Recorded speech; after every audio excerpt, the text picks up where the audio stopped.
Forward. In life, we often see some people who do work they love and excel at, making their lives seem effortless and enjoyable.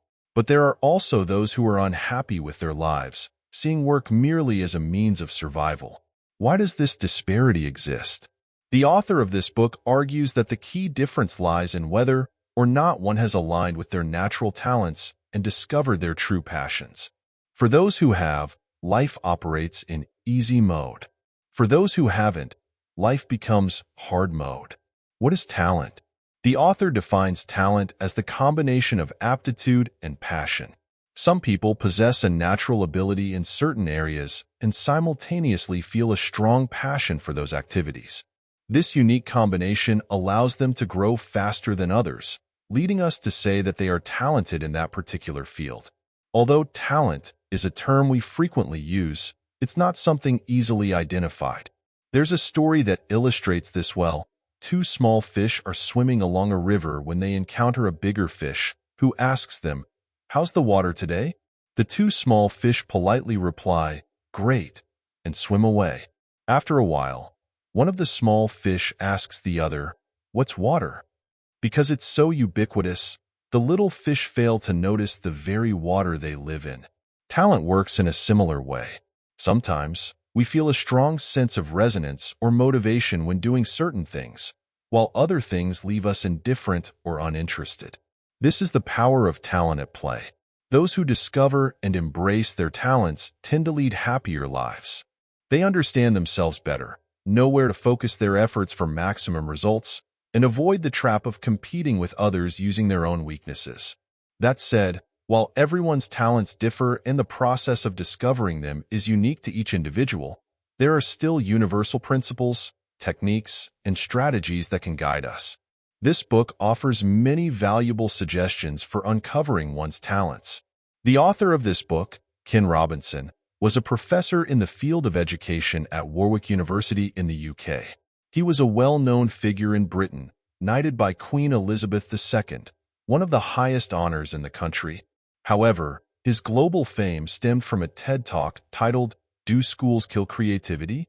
This 20-minute talk remains the most viewed TED Talk to date, demonstrating the immense resonance of this topic. Prior to this, Robinson had written a book called The Element, which received an overwhelmingly positive response. He was inundated with questions and feedback, such as, "What if I don't have any talent? What if I can't find what I'm passionate about? What if I love something I'm not good at?" These questions prompted him to write Finding Your Element as a follow-up. This new book serves both as a response to readers' questions and as a supplement to his earlier work. I will now break down the key points of the book into 5 parts.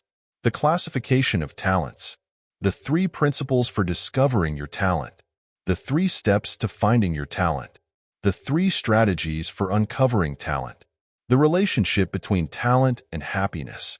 Part 1. The classification of talents. There are many types of talents. Many people believe that talents can be identified through a single test or method, like the sorting hat in Harry Potter, which magically reveals one's talent. However, the author argues that this is a fantasy. No such test exists. For example, the 4 most popular talent assessment tools globally are the General Aptitude Test Battery, GATB, a widely used ability test in the US, the Gallup StrengthsFinder, a well-known tool for identifying personal strengths, the American Career Scope Test, the Ability Profiler Assessment. These tests can provide general guidance, but cannot pinpoint a person's specific talent with precision. The author believes that identifying one's talent is a highly challenging process. Each person's talent is unique, and uncovering it requires a long journey of self-examination and discovery. It involves piecing together subtle clues to discern patterns and eventually gaining a vague sense of your specific talent. This process demands time and exploration. Since talent is a combination of aptitude and passion, let's examine these 2 aspects separately. A person can have one or multiple aptitudes, which broadly fall into 8 categories, often referred to as the 8 intelligences of humans. Linguistic intelligence, the ability to effectively express oneself using language or understand others through language. People with this talent excel at reading, writing, and communication. Logical mathematical intelligence, sensitivity to numbers, and logical reasoning. These individuals use numerical tools to analyze problems, as exemplified by figures like Plato or Newton. Spatial intelligence, a strong ability to recognize spatial structures and visually represent concepts through shapes. Examples include artists like Picasso and sculptors like Rodin, who excel in visual arts and architecture. Musical intelligence, a keen sensitivity to musical notes. Some children, for instance, can play Chopin on the piano at age 3 or identify musical notes with ease. Interpersonal intelligence, a sharp ability to sense others' emotions and motivations. People with high interpersonal intelligence excel in collaboration, are likable, and often have natural leadership qualities. Intrapersonal intelligence, the capacity for self-reflection and self-analysis.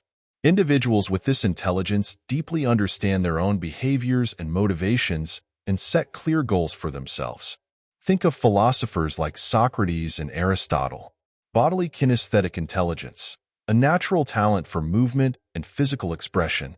For instance, people who love dancing or outdoor sports often excel in this area. Naturalistic intelligence, an affinity for observing the natural world and a fascination with flora, fauna, and ecosystems. Figures like Darwin and Einstein demonstrate this intelligence. These 8 types of intelligence provide a general framework for identifying aptitudes. You can reflect on which of these areas you naturally excel in. It's possible to have more than one aptitude, and different combinations of aptitudes open up endless possibilities. For instance, some people blend 2 intelligences, while others may combine 3. You might wonder, is it possible for someone to excel in all 8 intelligences? Perhaps, but such individuals are exceptionally rare. Think of a fictional character like Batman, who is both physically adept and technologically brilliant. But in reality, even extraordinary individuals have their limits. Part 2. The 3 principles for discovering your talent. Having outlined the framework for understanding talent, let's move on to the second part, the 3 principles for uncovering your talent.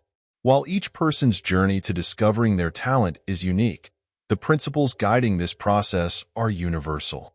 The author identifies 3 principles. Recognize the uniqueness of your life. From a biological perspective, each person's genetic makeup is one of a kind. Your existence is the result of an extraordinary sequence of events where every coincidence and choice among your ancestors led to your birth. This makes every individual a miracle. From a cultural perspective, each person's values, behaviors, and beliefs are shaped by their environment. The rules and norms of society, as well as generational and cultural differences, influence the paths we choose and the opportunities we seize. To discover your talent, it's essential to examine your cultural environment and think about how it shapes your potential. Believe that you can create your own life. The saying, "Heroes are not bound by their origins," emphasizes that everyone has the opportunity to create a new life for themselves. Humans, unlike other species, possess imagination and the ability to shape their futures. As psychologist Carl Jung put it, "I am not what happened to me. I am what I choose to become." Recognize that life is an organic, non-linear process. Life is not a straight path but a series of spontaneous and unpredictable events. For instance, many people work in fields unrelated to their college majors. Life unfolds like an improvised performance, where choices and opportunities arise unexpectedly. Part 3. The 3 steps to finding your talent.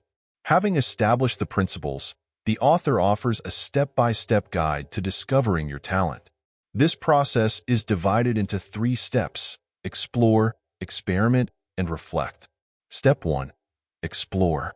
The first step is to explore your interests and the things that naturally draw your attention. This requires you to observe your daily experiences and note what activities make you lose track of time or feel energized. Many people say they don't know what they're interested in. The author suggests a simple exercise: create a passion map. On a blank sheet of paper, write down the things you currently enjoy doing, as well as the things you enjoyed as a child. Be as specific as possible. For instance, instead of writing sports, list basketball, swimming, or rock climbing. This exercise can reveal patterns and point to hidden interests. Step 2. Experiment. Once you've identified potential areas of interest, the next step is to test them out. This means actively engaging in activities to see how they feel in practice. Sometimes, we think we'll love something, but the reality doesn't match our expectations. For example, someone might fantasize about being a chef, but realize they dislike the pressure of a commercial kitchen. Experimentation is crucial because it bridges the gap between theory and reality. Don't be afraid to try things outside your comfort zone. The more experiences you accumulate, the better your chances of discovering a genuine passion. Step 3. Reflect. After exploring and experimenting, it's essential to reflect on your experiences. Ask yourself, what activities made me feel most alive? Where did I feel a sense of flow or ease? What did I dislike, and why? Reflection helps you refine your understanding of your preferences and strengths. It's important to approach this process without judgment. Don't dismiss something just because it seems impractical or unconventional. Over time, as you cycle through exploration, experimentation, and reflection, you'll develop a clearer picture of your unique talents. Part 4. The 3 strategies for uncovering talent. Beyond the steps to finding your talent, the author offers 3 powerful strategies to assist in this process. Ask for feedback, find role models, and embrace serendipity. Strategy 1. Ask for feedback. Sometimes, others can see things in us that we cannot see ourselves.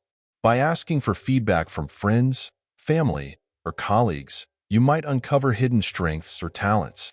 For instance, you could ask questions like, "What do you think I'm naturally good at? Have you noticed any patterns in the things I enjoy or excel at? When do you see me at my best?" Take note of recurring themes in people's responses. If multiple people say you're a great communicator or have a knack for problem solving, it's worth exploring these areas further. Strategy 2. Find role models. Role models can provide inspiration and guidance. Look for people who share similar interests or backgrounds and study their journeys. How did they discover their talents? What challenges did they overcome? Role models don't have to be famous or successful in the conventional sense. They can be anyone whose life or work resonates with you. By observing their paths, you might gain insights into your own potential. Strategy 3. Embrace serendipity. Sometimes, life presents unexpected opportunities that lead us to our talents. This is the idea of serendipity, making fortunate discoveries by chance. To take advantage of serendipity, you need to remain open to new experiences and flexible in your plans.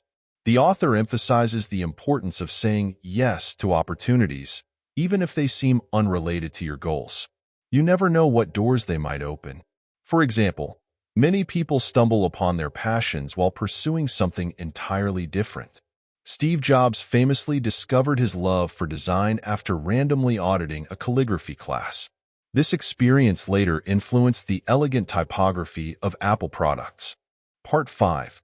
The relationship between talent and happiness. Finally, the author explores the profound connection between talent and happiness. He argues that discovering and embracing your talent is one of the most reliable paths to a fulfilling life. 1. Talent creates flow. When you engage in activities that align with your talents, you often experience a state of flow. This is a psychological state where you're fully immersed in the task at hand, losing track of time and feeling deeply satisfied. Flow occurs when your skills are perfectly matched to the challenge of the activity, neither too easy nor too difficult. This state of effortless focus is one of the most enjoyable experiences a person can have. 2. Talent fosters self-acceptance. Discovering your talent allows you to understand yourself better. You no longer feel the need to compare yourself to others or compete in areas where you're at a disadvantage. Instead, you can focus on developing your unique strengths. This self-acceptance leads to greater confidence and a sense of purpose. You become less concerned with societal expectations and more focused on living authentically. 3. Talent leads to contribution. The ultimate purpose of discovering your talent is not just personal fulfillment. It's also about making a meaningful contribution to the world. When you use your talents to serve others, you experience a deeper sense of happiness and connection. For example, a teacher who loves helping students grow, or an artist whose work inspires others finds joy in their impact. The author emphasizes that true happiness comes from using your talents to create value for others. Conclusion. The journey to discovering your talent is a deeply personal process, but it's also one of the most rewarding paths you can take. By understanding the principles, following the steps, and applying the strategies outlined in this book, you can uncover your unique gifts and use them to create a fulfilling and meaningful life. Remember, as the author says, the most beautiful thing about life is that it's never too late to find your element. Whether you're 18 or 80, the process of self-discovery is always worth pursuing.